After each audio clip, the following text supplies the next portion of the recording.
नमस्कार साथियों, स्वागत है आपका अपने YouTube channel Aarush inspire India पर।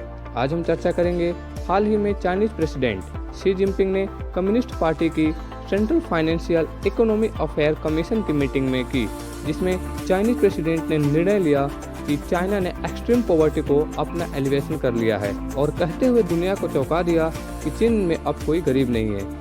साथियों, आज से 40 इयर्स पहले चीन में लगभग 77 करोड़ लोग ऐसे थे जिनका पर कैपिटा इनकम $1.90 से कम थी।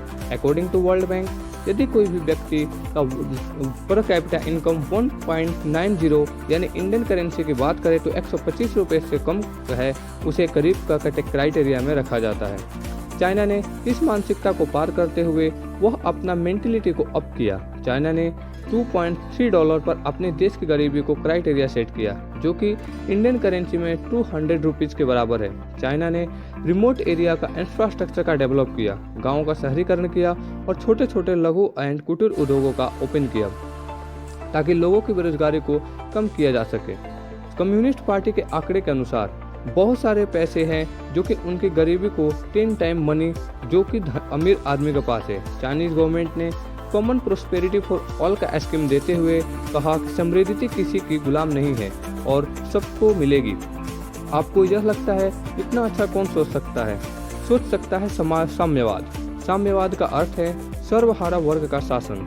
एक्चुअली चाइना ने इस मॉडल को चाइनीज मॉडल ऑफ कम्युनिज्म कह सकते हैं। साथियों, चीन ने एक पायलट प्रोजेक्ट चलाया। अच्छा, पायलट प्रोजेक्ट के बारे में डिस्कस करते हैं। किसी भी देश की गवर्नमेंट को किसी भी स्कीम को लॉन्च करने से पहले एक छोटे से एरिया में ट्रायल करती है, जिसे और उसका रिजल्ट देखती है कि उसका रिजल्ट क्या हो रहा है, जिसे पायलट प्रोजेक्ट कहते हैं। वैसे ही चाइना ने जिनजियांग प्रोविंस में एक पायलट प्रोजेक्ट शुरू किया, क्योंकि जिनजियांग प्रोविंस में ही अलीबाबा कंपनी है, जो कि चाइना की बड़ी रिटेल कंपनी में से एक है।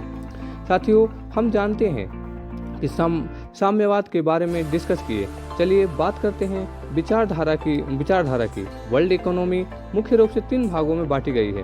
कैपिटलिज्म, पूंजीवादी विचारधारा। राज्य का संसाधन उन सब लोगों के लिए उपलब्ध है जो काम करना चाहते हैं, जिसे कैपिटलिज्म कहते हैं। सोशलिज्म, समाजवादी विचारधारा। काम किसी एक व्यक्ति ने किया, लेकिन उसका डिविडेंड सभी लोगों को बंट गए। इसके नकारात्मक प्रभाव समाज पर पड़ेगा और कोई भी व्यक्ति कार्य करना नहीं चाहेगा। समाज में भ्रष्टाचार बढ़ेगा, देश में स्टार्टअप की शुरुआत नहीं होगा, इकोनॉमी डेवलपमेंट नहीं होगा। यही कारण है कि रशिया 1993 तक सोशलिज्म को छोड़ दिया। तीसरा इकोनॉमी अर्थव्यवस्था है मिक्स्ड इकोनॉमी अर्थव्यवस्था। यदि कोई व्यक्ति के पास टैलेंट है तो पैसा कमाए, गवर्नमेंट को टैक्स दे और गवर्नमेंट उसी टैक्स के पैसे से गरीबों को free health, ration, infrastructure and different type of स्कीमें प्रोवाइड करे ताकि गरीबों को अपलिफ्टमेंट हो सके। प्रेजेंट टाइम में भारत मिक्स इकोनॉमी को फॉलो करता है ताकि गरीब तथा रिच दोनों का अपलिफ्टमेंट हो सके और इकोनॉमिकल डेवलपमेंट किया जा सके। साथियों, गांधी जी ने भी सेम कंसेप्ट दिया था, जिसे ट्रांसिप की अवधारणा कहते हैं। हमारा सेशन कैसा लगा कमेंट बॉक्स में ज़रूर बताएं और चैनल को लाइक एंड सब्सक्राइब करें।